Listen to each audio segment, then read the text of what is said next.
ईश्वर की जय, जीवन दाता की जय, जीवन ज्योति की जय, जीवन रोटी की जय। Hallelujah hallelujah, hallelujah. Hallelujah. Please be seated.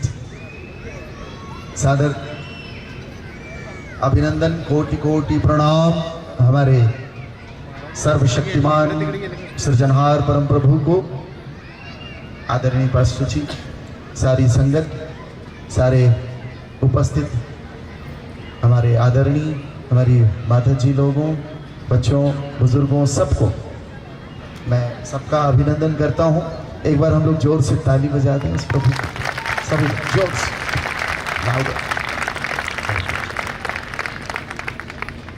आज की सुंदर बेला और ये समायोजन आपने आयोजित नहीं किया है, न मैंने आयोजित किया है। ये उस सृष्टिकर्ता परमपिता परमेश्वर का अनुग्रह है कि उसने हम सबको इस तरीके से बुलाया है। ये उसका आयोजन है और इस आयोजन का प्रयोजन ये है कि हम उसकी सन्निकटता में आए और उसके आसमानी दौलत और दुनियावी दौलत दोनों से माला माल हो जाए। हालेलुया। आपको पता है ये भगवा कपड़ा, ये कपड़ा पहन के कोई साधु नहीं बन जाता है, ये पहन के कोई सन्यासी नहीं बन जाता है। साधु एक स्वभाव है जो किसी के पास भी आ सकता है। साधु एक चरित्र है जो सबके पास जा सकता है। ये किसी व्यक्ति विशेष के लिए नहीं है, किसी कपड़े में बंधा नहीं है, किसी दाढ़ी या बाल में बंधा नहीं है, सबके लिए। हालेलुया। पूरे परमपिता की। आपको पता है एक बड़ा सुंदर पंक्ति किसी ने गाई कि प्रेम जब अनंत हो गया, दिल दिमाग संत हो गया, तन बदन हो गए देवालय, मन भी महंत हो गया। निराकार जब तुम्हें दिया आकार, स्वयं साकार हो गया। युग युग से मैं बना रहा था मूर्त तुम्हारी अलख अलेखी, आज हुई पूरी तो सकल खड़ी अपनी ही देखी। और उससे भी बड़ा अपराध कर गई ये पूजन बेला, तुम्हें चढ़ाने चला फूल तो मेरा ही श्रृंगार हो गया, मेरा ही श्रृंगार हो गया। हमारे किसी भी काम से, प्रयास से, कयास से ईश्वर को कभी कोई लाभ नहीं होता। सारे लाभ, प्रॉफिट्स हमको होते हैं, उसको कुछ नहीं मिलता, हमें मिल रहा है, हमें मिलता है।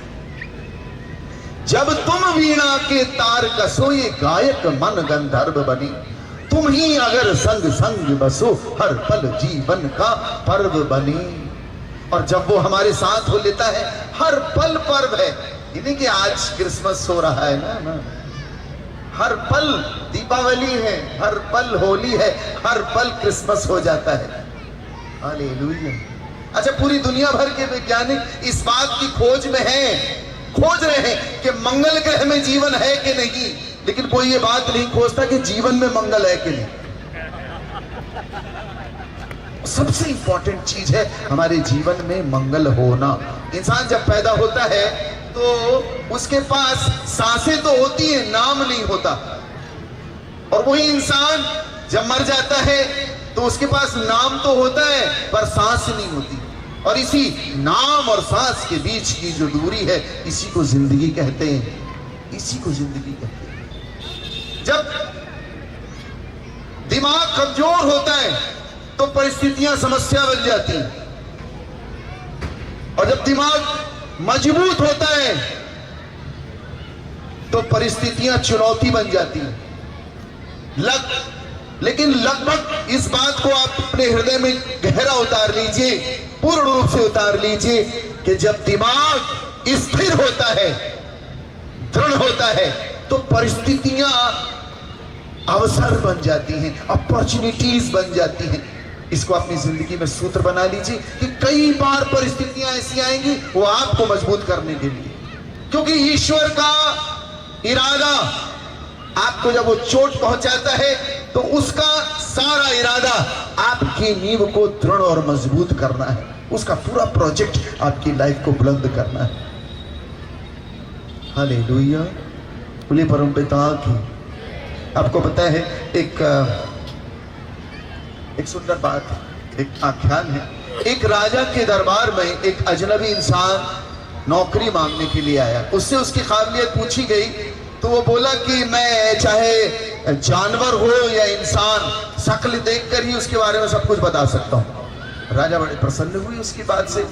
तो राजा ने उसको अपने बेशकीमती अस्तबल का प्रबंधक ठहरा दिया, मैनेजर बना दिया। कुछ दिन बाद राजा ने उससे अपने बेशकीमती अनमोल घोड़े के बारे में पूछा कि मेरा अनमोल घोड़ा, उसके बारे में तुम बताओ। तो उस नौकर ने कहा कि आपका घोड़ा जो है वो नस्ल वाला नहीं है। ये बात सुन के राजा हैरान हो गए। राजा ने जंगल से घोड़े वाले को बुलाया, उसको पूछा कि क्या बात है, क्या ये घोड़ा सच में नस्ल वाला नहीं है? तो उस आदमी ने कहा हाँ महाराज ये बात सच है। घोड़े वाले ने कहा ये बात सच है कि जब ये घोड़ा पैदा हुआ था, इसकी पैदाइश पर इसकी माँ खत्म हो गई थी और ये गाय का दूध पीकर बड़ा हुआ है।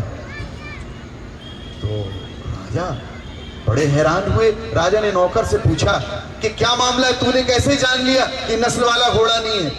तो उसने कहा महाराज ये गाय की तरह घास खाता है और गाय की तरह घास खाता है और सिर नीचे करके खाता है, जबकि नस्ली घोड़ा घास को मुंह में लेकर सिर ऊपर करके खाता है। मैं जान लिया, इसकी हरकत से जान लिया। राजा बड़े प्रसन्न हुए।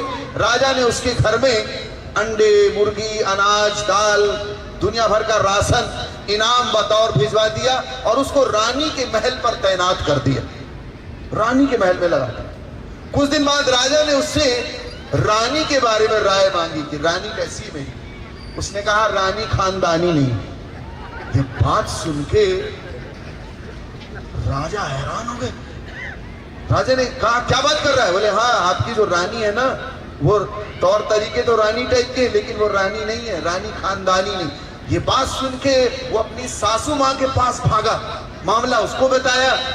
सासू माँ ने कहा ये बात सच है, हमारी बेटी की पैदाइश पर ही आपके पिता ने हमारी बेटी से आपका रिश्ता ले लिया था, लेकिन 6 माह में ही हमारी बेटी खत्म हो गई थी, लिहाजा आपके रजवाड़े से संबंध रखने के लिए हमने एक लड़की गोद ले ली और यही गोद ली हुई लड़की जो है तेरी रानी। राजा बड़ा हैरान। राजा ने नौकर को बुलाया, उससे पूछा ये बता तेरे को कैसे मालूम चला कि रानी खानदानी नहीं? उस नौकर ने कहा महाराज खानदानी लोगों का, ऊंचे लोगों का छोटे लोगों के साथ व्यवहार करने का तरीका होता है जो रानी साहिबा में बिल्कुल नहीं है। इनका नौकरों के साथ व्यवहार करने का सलीका और सलूक बिल्कुल जानवरों से, गवारों से भी गया बीता है। इसी तरीके से मैं जान गया कि ये खानदानी नहीं हो सकती। राजा बड़े प्रसन्न हुए। राजा ने उसके घर में इनाम बतौर अंडे, मुर्गी, अनाज, राशन, दाल, दुनिया भर का सारा भेड़ बकरी उसके घर में इनाम बतौर भिजवा दिया और उसको अपने महल पर तैनात कर दिया। कुछ दिन बाद राजा ने उससे अपने बारे में राय मांगी तो उसने कहा जान की सलामती हो तो कहूं। राजा ने जान की सलामती का हुक्म दे दिया। उसने कहा आप एक चरवाहे के बेटे हो, आप राजा के बेटे नहीं हो और ना ही आप राजा के चरित्र वाले। राजा का तो दिमाग खराब हो गया, क्या बात कर, लेकिन जान की सलामती का हुक्म दे दिया था। तो राजा अपनी माँ के पास भागा, मामला उसको बताया। माँ ने कहा ये बात सच है, तू एक चरवाहे का बेटा है, हमारी कोई संतान नहीं थी, अतः हमने तेरे को गोद लिया था। राजा तो बिल्कुल हैरान। उसने नौकर को बुलाया, उससे पूछा बता तेरे को कैसे पता चला कि मैं राजा का बेटा नहीं हूं, कैसे पता चला? बोले महाराज बड़ी छोटी बात है, जब राजा लोग इनाम देते हैं तो हीरे मोती सोने चांदी की शक्ल में देते हैं, लेकिन आप देते हो तो अंडा, मुर्गी, दाल, भेड़ बकरी। ये रवैया, ये सलूक, ये तरीका किसी राजा का नहीं हो सकता, ये किसी चरवाहे का ही हो सकता है। एक बात याद रखिए, बहुत इंपॉर्टेंट है। आपके पास दौलत, शोहरत, नाम, ख्याति कुछ भी हो जाए, इससे आपकी पहचान नहीं होती। आपकी पहचान आपके चरित्र, व्यवहार और आचरण से होती है। आपका चरित्र, व्यवहार और आचरण आपका सब कुछ बता देता है। औरतें जब रोती हैं तो अपने मुंह में हाथ रखती हैं। रोते समय औरतें अपने मुंह में हाथ रखती हैं। ना विश्वास हो तो घर जाकर रो के देख ले। आदमी जब रोते हैं तो अपनी आंखों पर हाथ रख के रोते हैं। जाके ट्राई करिएगा, इस बात पर कभी कभी गौर किया कीजिए आपकी हरकतें कैसी हैं, क्योंकि आपकी हरकतें आपका जीवन का पूरा मूल्यांकन करती। आदमी जब रोता है तो आंख पर हाथ रखता है, औरतें जब रोती हैं तो मुंह पर हाथ रखती हैं, क्योंकि ये कुदरत बताती है कि औरतों के ज्यादातर गुनाह उनकी जुबान से होते हैं और आदमी के ज्यादातर गुनाह उनकी निगाहों से होते हैं। सुख के दस्तावेज हो या दुख की वसीयत, बड़े गौर से देखोगे आपके ही सिग्नेचर मिलेंगे, कहीं और जाने की जरूरत नहीं है। प्रभु का वचन कहता है कि बलवान अपने बल पर घमंड न करे, ज्ञानवान अपने ज्ञान पर घमंड न करे, धनवान अपने धन पर घमंड न करे। यदि किसी बात पर उसको घमंड करना है तो इस बात पर करे कि वो मुझ ईश्वर को जानता है, क्योंकि मैं परमेश्वर इस धरती पर दया, न्याय और धर्म की स्थापना करने के लिए आता हूं और मैं प्रभु परमेश्वर इन्हीं बातों से प्रसन्न होता हूं। बोले भविष्य महाराज की, परम पिता की, पावन आत्मा की हालेलुया, हालेलुया। आप लोग हालेलुया ऐसे बोल रहे हैं जैसे मैं जबरदस्ती बुलवा रहा हूं। उधारी वाला थोड़ी बंदगी के साथ कहेंगे हाले, तो लुइया तो बोल दो। अच्छा चलो एक काम करते हैं, कुछ थोड़ा सा आनंदित भी हो लिया करो, थोड़ा सा खुश भी हो लिया करो, क्योंकि खुश रहना ही आपकी नियति है। हाँ जी, यहाँ कोई 150 साल का है, हाथ उठाओ। 150 साल का? अरे 1.5 साल का नहीं, 150 साल। कोई 150 साल न जी पाओगे। मैं पूछ रहा हूँ 100 साल का भी कोई नहीं बैठा होगा। हमारी जिंदगी बड़ी छोटी है और इस छोटी सी जिंदगी में सबसे इंपॉर्टेंट चीज है आनंदित रहना, खुश रहना। तो पहले हमारी माता जी लोग चिल्लाएंगे, ठीक है, जयकारा लगाएंगे, अरे बड़ी खुशी का दिन है। आप क्रिसमस